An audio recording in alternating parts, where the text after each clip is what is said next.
Talk now to Malcolm Mistry. He's an assistant professor and researcher in climate modeling at the London School of Hygiene and Tropical Medicine. He joins me now. Professor, we're looking at temperatures this week in Spain that would be considered hot even for the height of summer. What's behind this recent heat wave? Thank you.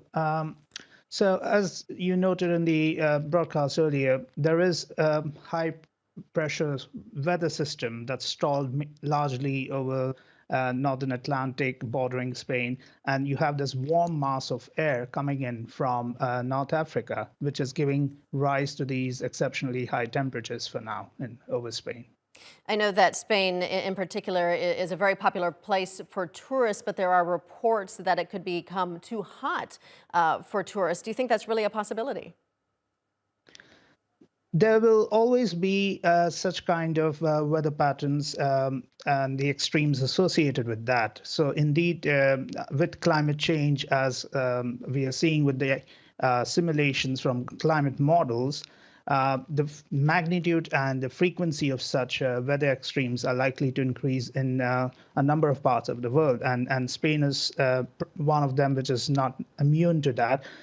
So yes, there could be some radical shifts in these weather patterns, which may mean that the extremes in the heat that Spain is currently experiencing right now would gradually shift from summer and tend to occur more frequently during the months from April onwards. What are the long-term risks associated with heat waves like this that are earlier in the season than when we would normally expect them, in particular because Spain is also experiencing a drought? Are we looking at an increased risk of wildfires, for example?